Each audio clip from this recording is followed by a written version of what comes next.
Hello everyone, this is Sneha Singh and welcome back to the online coaching. तो आज की इस वीडियो में मैं आप लोगों को समझाने वाली हूँ अबाउट सेल मेम्ब्रेन या फिर प्लाज्मा मेम्ब्रेन इसे कहा जाता है, और हिंदी में से कहते हैं कोशिका झिल्ली अथवा प्लाज्मा झिल्ली। तो इससे पहले हम लोगों ने जो पहली वीडियो आई थी, सबसे पहली वीडियो आई थी क्लास 9th साइंस की, तो उसमें हमने समझा था कि सेल क्या होता है, इसकी खोज कब हुई थी, सेल डिस्कवरी के बारे में, सेल थ्योरी के बारे में हमने समझा था। अलग अलग जो साइंटिस्ट थे उन्होंने अलग अलग व्यू दिए थे अबाउट सेल। तो आज की इस वीडियो में मुझे आप लोगों को पढ़ाना है सेल मेम्ब्रेन के बारे में। तो उस टॉपिक को हम लोग स्टार्ट करते हैं, बट उससे पहले कुछ चीज़ें हैं जिनके बारे में हम पहले समझ लेते हैं। तो अभी हम लोगों ने क्या देखा था कि जो कोशिका होती है उसी से संपूर्ण जीव का निर्माण होता है, उसी से बनते हैं सभी जीव। यानी कि हमारी बॉडी के अंदर तो सबसे पहली जो यूनिट होती है वो सेल की होती है, और उसी से पूरा ऑर्गेनिज्म बनता है, यानी कि संपूर्ण जीव का निर्माण होता है। कोशिका की संख्या के आधार पर दो तरह के जीव होते हैं, एक होते हैं एक कोशिकीय जीव और दूसरा होता है बहुकोशिकीय जीव। डिफरेंट के थ्रू हम लोग समझ लेते हैं दोनों में डिफरेंट क्या होता है, और उसी के थ्रू हमें समझ में आ जाएगा कि एक कोशिकीय जीव किसको कहते हैं और बहुकोशिकीय जीव किसे कहा जाता है। तो एक होता है एक कोशिकीय जीव, एक कोशिकीय जीव,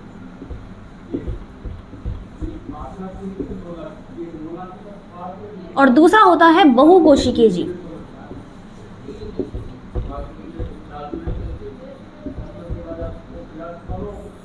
बहुकोशिकीय जीव इंग्लिश में इसे कहते हैं यूनिसेलुलर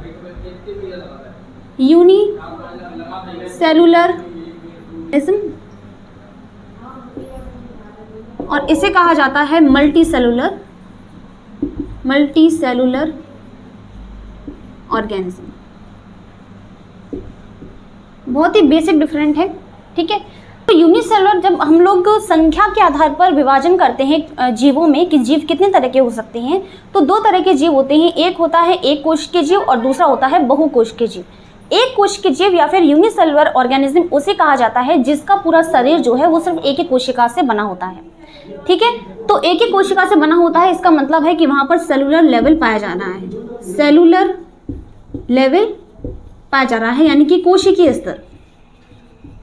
वे जीव जिनका निर्माण कोशिकीय स्तर पर हो रहा है, ठीक। तो याद करो, इससे पहले वाली वीडियो में मैंने आपको बताया था, ठीक है, कि जो सेल होता है वो स्वयं में, यानी जो कोशिका होती है वो स्वयं में पूर्ण होती है। यानी कि कोशिका को जरूरत नहीं है कि वो ऑर्गेनिज्म बनाए। तो हम ये नहीं कह सकते कि कोई भी जीव तब पूरी तरीके से कंप्लीट होता है जब उसमें सेल जो है मिलकर टिश्यू बनाते हैं, टिश्यू से ऑर्गन बनाएंगे, ऑर्गन से पूरा ऑर्गेनिज्म बन जाएगा। तो ज़रूरत नहीं है कि एक संपूर्ण जीव बनने के लिए हमें उसके सारे लेवल से गुजरना पड़े, ठीक है। तो अगर किसी में सेलुलर लेवल पाया जा रहा है तो वो भी एक जीव है। क्यों? क्योंकि अगर सिर्फ किसी एक जीव में, सिर्फ किसी एक जीव का शरीर सिर्फ एक कोशिका से बना है तो उसके अंदर भी सारे जैव प्रक्रम जो है, सभी लाइफ प्रोसेसेस जो हैं वो होंगी। क्यों? क्योंकि जो कोशिका होती है वो स्वयं में पूर्ण होती है। तो इसके अंदर जो भी ऑर्गन्स होंगे, इसके राइबोसोम, न्यूक्लियस वगैरह, माइटोकॉन्ड्रिया, तो वो सभी क्या करेंगे, जो जैव प्रक्रम होते हैं उन्हें संपादित करेंगे। यानी तो जब सारे ही जैव प्रक्रम सिर्फ एक एक कोशिका द्वारा संपादित किए जाते हैं तो हम उसे कहते हैं कि जो जीव है उसमें सेलुलर लेवल पाया जा रहा है, यानी कि उसका जो निर्माण है वो सिर्फ एक कोशिका से बना है, ठीक है। तो यहाँ पर डेफिनेशन के तरह अगर हम इसे लिखें कि एक कोशिकीय जीव किसे कहते हैं, जैसे कि अमीबा हो गया, पैरामीशियम हो गया, ठीक है, जीवाणु हो गए, तो उन सभी में जो है वो सेलुलर लेवल पाया जाता है, ठीक है। तो हम इसमें कह सकते हैं कि जब या फिर जिस जीव में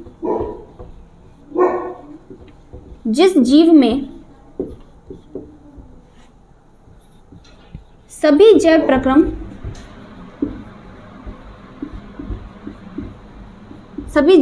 प्रक्रम से यहाँ पर तात्पर्य है कि जो लाइफ प्रोसेसेस होती हैं, जैसे कि पाचन, श्वसन, ठीक है, जनन, ये सारी ही क्रियाएं जो है वो जैव प्रक्रम कहलाती है ना। तो हमारे अंदर जितनी भी केमिकल और रिएक्शंस हो रही हैं वो सभी जैव प्रक्रम है ना। तो जैव प्रक्रम यानी कि लाइफ प्रोसेस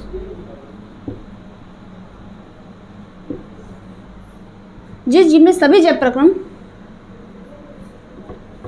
एक कोशिका द्वारा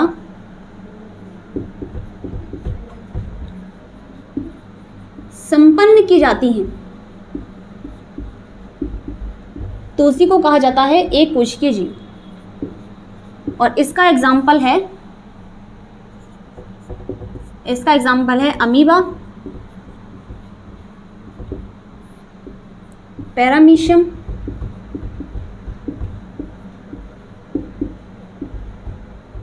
इसके अलावा जीवाणु और आदि। ठीक है, तो इन सभी का शरीर जो है वो सिर्फ कोशिका से बना रहता है, तो इसीलिए इन्हें एक कोशिकीय जीव बोलते हैं। तो इसमें कोई कंफ्यूजन नहीं होगी कि एक कोशिकीय जीव किसको कहते हैं, जिसका शरीर सिर्फ एक कोशिका से बना होता है। ठीक है, तो क्योंकि संख्या के आधार पर, ठीक है, कि सेल का नंबर कितना है उसकी बेसिस पर हम डिफरेंट देखते हैं कि ऑर्गेनिज्म कितने तरह के हो सकते हैं। नेक्स्ट आता है हमारा मल्टी सेलुलर ऑर्गेनिज्म। अब हम मल्टी सेलुलर ऑर्गेनिज्म किसको कहा जाता है, जैसे कि एनिमल हो गए, हम हो गए, प्लांट्स में भी। ठीक है, तो ये सभी क्या है, मल्टी सेलुलर ऑर्गेनिज्म है। अब यहाँ पर देखो, ब्रेन में कुछ अलग सेल्स बन रहे हैं तो वो कुछ अलग काम करेंगे। मल्टी सेलुलर ऑर्गेनिज्म में श्रम का विभाजन होता है। यहाँ क्या होता है, श्रम का विभाजन, श्रम का विभाजन होता है, पहली चीज। दूसरी चीज, मोर देन वन सेल, एक से ज्यादा कोशिकाएं होंगी इसमें। मल्टी सेलुलर में मल्टी का मतलब है, यहाँ पर यूनी का मतलब होता है वन और मल्टी का मतलब होता है एक से ज्यादा। तो जब बॉडी एक से ज्यादा सेल से मिलकर बनी तो उसे हम बोलते हैं मल्टी सेलुलर ऑर्गेनिज्म। यानी कि जैसे हम ह्यूमंस हो गए तो हमारे अंदर कई तरह के ऑर्गन्स बनते हैं, तो उन सभी ऑर्गन्स को अलग अलग सेल जो है वो टिश्यू बन करके अलग अलग ऑर्गन्स का निर्माण करते हैं, अलग अलग अंगों का निर्माण करते हैं। तो यहाँ पर श्रम का विभाजन हो जाता है, यानी कि जो मल्टी सेलुलर ऑर्गेनिजम्स होते हैं उसमें जैसे कि हमारा पाचन तंत्र के लिए अलग कोशिकाओं का निर्माण होगा, श्वसन तंत्र के लिए अलग कोशिकाओं का निर्माण होगा, उत्सर्जन के लिए अलग तरह की कोशिकाओं का निर्माण होगा। तो इस तरह से, ठीक है, तो इस तरह से अलग अलग ऑर्गन्स में अलग अलग जो फंक्शंस हो रहे हैं हमारी बॉडी के अंदर, उनमें अलग अलग सेल्स मिलकर के वो काम को कर रही हैं। ठीक है, तो यहाँ पर हम बोलते हैं कि श्रम का विभाजन होता है। श्रम का विभाजन यानी कि जैसे कि हमारी जैसे न्यूरॉन सेल है तो वो हमारे पाचन तंत्र में इन्वॉल्व नहीं होगी कि वो हमारे पाचन तंत्र में एंजाइम्स बनाए, ये सब चीज़ें करने लगे, तो उसका जो काम है न्यूरॉन का वो करेगी। तो इस तरह से श्रम का विभाजन होता है। ठीक है, कि जहाँ पर जिस सेल का जो काम होता है वो सिर्फ वही कर सकती है, दूसरे काम पर वो इन्वॉल्व नहीं होगी, उसमें वो दखल अंदाजी नहीं करेगी। ठीक है, तो श्रम का विभाजन होता है, एक से ज़्यादा सेल्स होती हैं, तो एक से ज़्यादा सेल जब मिल करके अलग अलग कार्य को कंप्लीट करती हैं, अलग अलग कामों को करती हैं, तो उसे हम बोलते हैं कि वो जो जीव है जिसमें एक से ज़्यादा कोशिकाएं पाई जा रही हैं, तो उसे हम बोलते हैं कि वो कैसा है, वो बहुकोशिकीय जीव है। जैसे कि हम हो गए, एनिमल्स हो गए, प्लांट्स हो गए, तो इनमें क्या होता है, अलग अलग कोशिकाएँ जो हैं, कई तरह की कोशिकाएँ जो हैं, कई सारी कोशिकाएँ जो हैं, क्योंकि लाखों की संख्या में कोशिकाएं हमारे अंदर पाई जा रही हैं और वो उनकी जो संख्या है वो बढ़ती ही जा रही है, उनकी विभाजन हो रहा है ना, डिवीज़न के थ्रू उनकी संख्याएं बढ़ती जा रही हैं और जहाँ पर जो काम है उनकी वो उस काम को कर रही हैं अलग अलग कोशिकाएं मिल करके। तो जब अलग अलग कोशिकाएं अलग अलग कामों को करती हैं तो वहाँ पर हम कहते हैं कि वो मल्टी ऑर्गेनिज्म है, मल्टी सेलुलर ऑर्गेनिज्म है। ठीक है, तो इसे भी डेफिनेशन के तरह हम लिख देते हैं कि इसमें क्या होगा, बहुकोशिकीय जीव में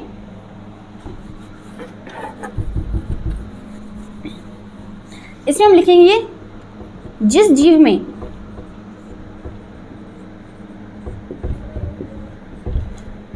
विभिन्न कोशिकाएं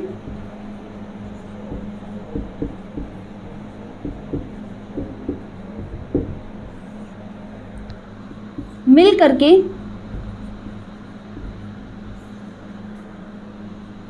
विभिन्न कार्यों को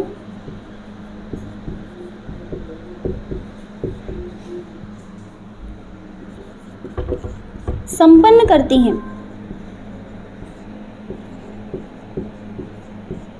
तो उसे ही कहा जाता है मल्टी सेलुलर ऑर्गेनिज्म, यानी कि बहुकोशिकीय जीव। एग्जाम्पल में क्या लिखेंगे, मनुष्य,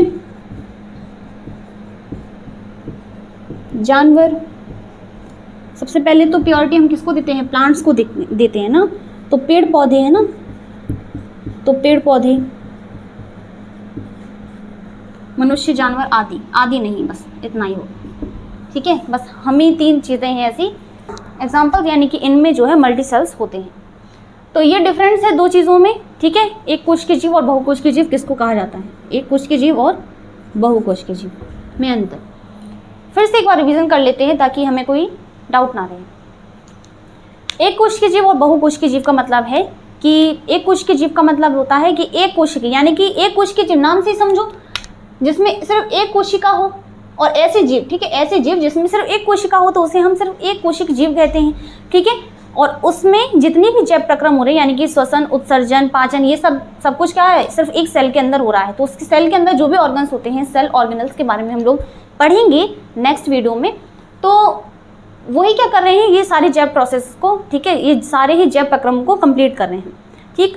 तो इसीलिए हम उसको बोलते हैं एक कोशिकीय जीव। जैसे कि अमीबा हो गया, पैरामीशियम होगा, ये सब चीज़ें जो हैं वो एक कोशिकीय जीव में आती हैं।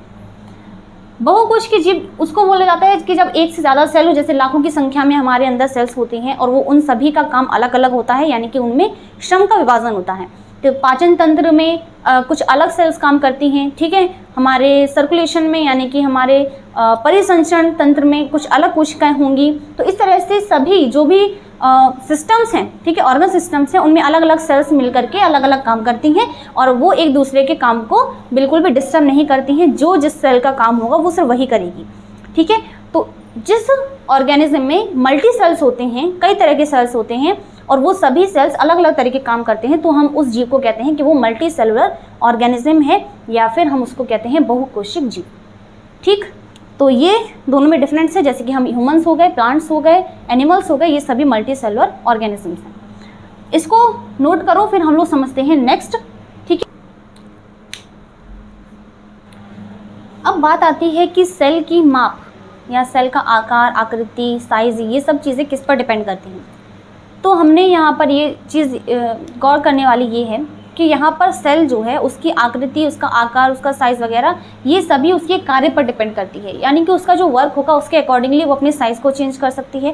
कई सेल्स ऐसी होती हैं जो अपने आप को चेंज कर सकती हैं, अपना आकार बदल सकती हैं, जैसे कि अमीबा हो गया, क्योंकि उसमें जनन जो होता है, क्योंकि उसमें विभाजन के द्वारा, यानी कि वो अपने शरीर को ही विभाजित करके एक नए जीव का निर्माण करती हैं, ठीक। और कई जीव ऐसे होते हैं जिनमें सेल जो है अपना आकार नहीं बदल सकती, जैसे कि तंत्रिका तंत्र की कोशिकाएं जो होती हैं, जो न्यूरॉन होती है, हमारी ब्रेन सेल्स होती हैं, वो अपना आकार नहीं बदल सकती हैं। तो इस तरह से आकार, आकृति जो है उसके वर्क के अकॉर्डिंगली, यानी कि जो काम उनका होगा उसी के आधार पर ही उनका आकार, आकृति, साइज वगैरह ये सब डिपेंड करती हैं। देखो अलग अलग कोशिकाएँ हैं यहाँ पर, ठीक है। कुछ कोशिकाएं जो हैं लंबी हैं, कुछ कोशिकाएं बहुत छोटी हैं, कुछ गोल हैं। तो इस तरह से साइज़ जो है उनके वर्क पर डिपेंड करता है। कुछ कोशिकाएं ऐसी होती हैं जो कि बहुत ज़्यादा छोटी होती हैं, जिन्हें बिना माइक्रोस्कोप के हम लोग नहीं देख सकते, और कुछ कोशिकाएं जिन्हें हम बिना माइक्रोस्कोप के हम सदृश देख सकते हैं। जैसे कि हम शुतुरमुर्ग के अंडे की बात करें तो उसे हम बिना माइक्रोस्कोप के देख सकते हैं, ठीक है, ईजिली देख सकते हैं। बट कुछ सेल्स ऐसी होती हैं जो बहुत ज़्यादा माइक्रोन की होती हैं, तो बिना माइक्रोस्कोप के उसे नहीं देखा जा सकता। तो इस तरह से आकृति, आकार, ये सब चीज़ें डिपेंड करती हैं उसके वर्क पर, ठीक है। तो इस तरह से अलग अलग कोशिकाएं होती हैं, ठीक है, कुछ लंबी होती हैं, कुछ शाखायुक्त होती हैं, तो इस तरह से। ओके, अब दूसरी चीज़ हमें पढ़ना है, जिस टॉपिक पर आज हम लोग डिस्कस करने वाले हैं, उसका नाम है सेल मेम्ब्रेन या फिर प्लाज्मा मेम्ब्रेन, ठीक है। तो सेल मेम्ब्रेन या फिर प्लाज्मा मेम्ब्रेन क्या होता है?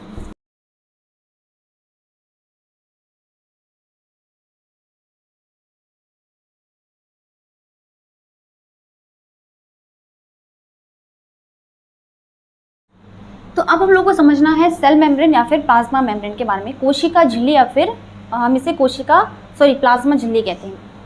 किसी भी सेल में तीन चीज़ें होती ही होती हैं, चाहे हम प्लांट सेल की बात करें, यानी कि चाहे हम पादप कोशिका की बात करें या फिर जंतु कोशिका की बात करते हैं। तो पहली चीज़ सेल मेम्ब्रेन,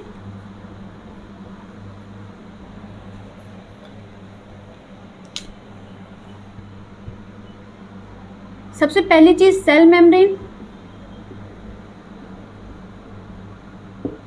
इसे हिंदी में कहते हैं कोशिका झिल्ली।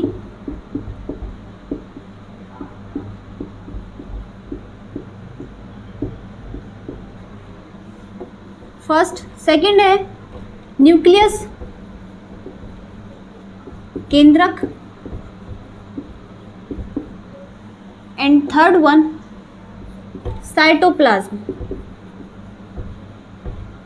या फिर इसे कहा जाता है कोशिका द्रव्य।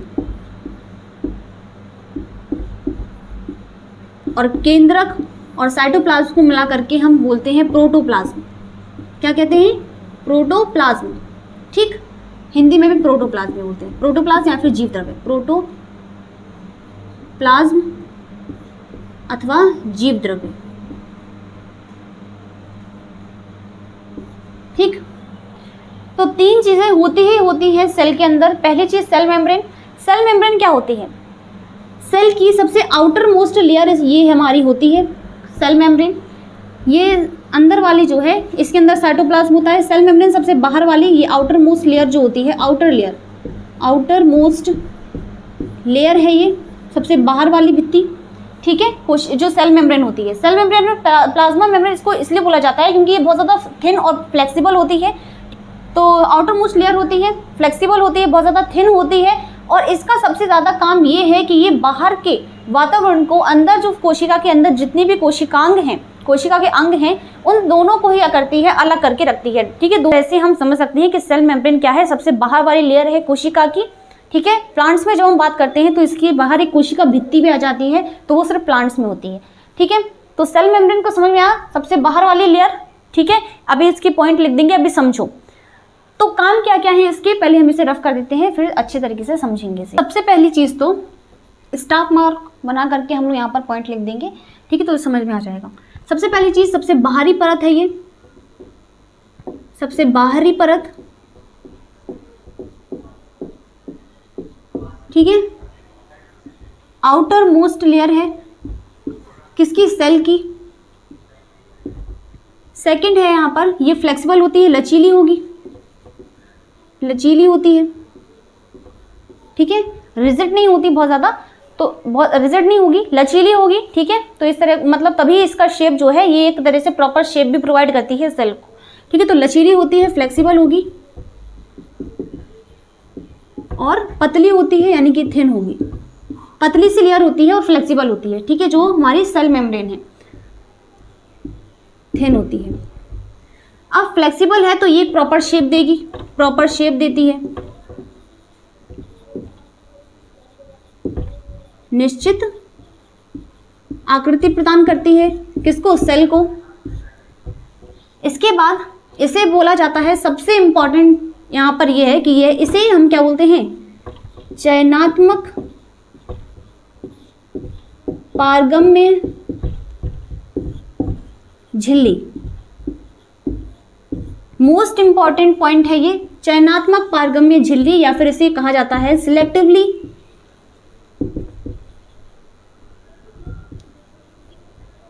Permeable membrane. इसका मतलब ये है, तो सेल मेम्ब्रेन को सिलेक्टिवली परमिएबल मेम्ब्रेन इसलिए कहा जाता है क्योंकि ये कुछ सिलेक्टेड चीज़ों को ही अंदर जाने दे सकती है, किसी भी ऐसी चीज़ को जो उसे हार्म कर सकती है, जो उसे अंदर की कोशिकांग को नुकसान पहुंचा सकती है, कोशिका को मतलब उसका नुकसान कर सकती है, तो वो ऐसी चीज़ों को अंदर नहीं जाने दे सकती।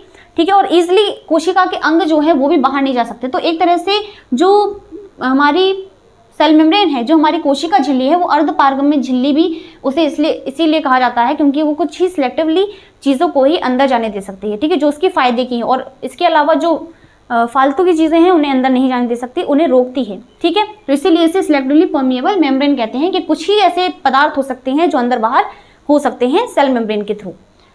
तीसरी चीज़ यहाँ पर यह है कि ये बनी कैसे होती है, तो प्रोटीन, जो हमारी सेल मेम्ब्रेन है वो प्रोटीन प्लस लिपिड की बनी होती है। ठीक है, प्रोटीन और लिपिड की।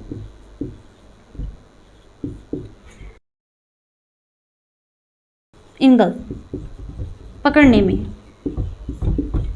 जैसे फ्लैजेला वगैरह वो बना लेती है सेल मेम्ब्रेन, तो उसी से बनती है। क्योंकि तो वो क्या करती है, जैसे कि कोई फूड पार्टिकल पड़ा हुआ है इन्वायरमेंट में और सेल को उसे खाना है, तो सेल मेम्ब्रेन जो है वो अपना शेप थोड़ा अलग करती है, शेप थोड़ा वो चेंज करेगी और उस फूड पार्टिकल्स को इस तरह से अंदर ले लेगी, इसके पास जाएगी और इस तरह से फूड पार्टिकल्स को अंदर ले लेगी अपना शेप चेंज करके।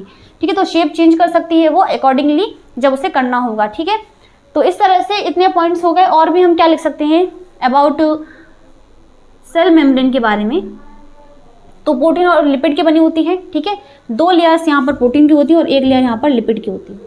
सबसे इंपॉर्टेंट चीज़ तो यही है कि लिविंग होती है, जीवित है। ठीक है, जीवित झिल्ली होती है, यानी कि लिविंग होगी। ठीक है, नॉन लिविंग नहीं होती, लिविंग होती है। और एक शेप देगी उसको, ठीक है। शेप भी जो है वो सेल मेम्ब्रेन पर ही डिपेंड करता है। तो सेल का जो भी शेप होगा वो सेल मेम्ब्रेन पर, जिस तरह से सेल जो मेम्ब्रेन है वो अपना शेप चेंज भी कर सकती है, ठीक है। तो यहाँ पर सेल मेम्ब्रेन के बारे में समझ में आया। सबसे बाहर वाली लेयर होती है जो कि एनवायरनमेंट को और अंदर के जो भी ऑर्गन्स होते हैं सेल के, उन दोनों को ही अलग अलग करती है, ठीक है। जो भी चीज़ें उसके फायदे की होंगी सेल की, वो बाहर से अंदर आने देगी, और इस तरह से हम जो सेल के अंदर पार्ट्स होते हैं उन्हें बाहर इतनी ईजिली वो जाने नहीं देती है सेल मेम्ब्रेन, ठीक है। तो सेल मेम्ब्रेन के थ्रू ना ही कोई भी फालतू की चीज़, फालतू का पार्टिकल जो उसे हार्म कर सकता है, उसे नुकसान पहुंचा सकता है सेल को, वो अंदर नहीं आ सकता। किसके थ्रू? अर्ध पारगम्य झिल्ली या फिर चयनात्मक पारगम्य झिल्ली के द्वारा, ठीक है। तो ये हमारी अर्ध पारगम्य झिल्ली होती है, ठीक है, जो सेल मेम्ब्रेन होती है, और बहुत ज़्यादा फ्लेक्सिबल होगी, ठीक है। पतली सी झिल्ली होती है, लिपिड और प्रोटीन की बनी रहती है, और जो भी कण होगा, भोजन का कण, फूड पार्टिकल जो होता है, उसे पकड़ने में हेल्प करेगी जब उसे खाना पड़ेगा तो, ठीक है। और लिविंग होती है। तो ये सब चीज़ें हमने समझ ली हैं सेल मेम्ब्रेन के बारे में। अब हम नेक्स्ट वीडियो में समझेंगे इसके बारे में। ये दो तरह से हो सकता है, एक हम समझेंगे विसरण अगली वीडियो में, और समझेंगे परासरण, ठीक है, डिफ्यूजन और ऑस्मोसिस के बारे में। तो बहुत इंपॉर्टेंट है, तो उसके बारे में हम समझेंगे अगली वीडियो में, ठीक है, इन डिटेल। तो उम्मीद करती हूँ कि इतनी चीज़ें आपको समझ में आई होंगी।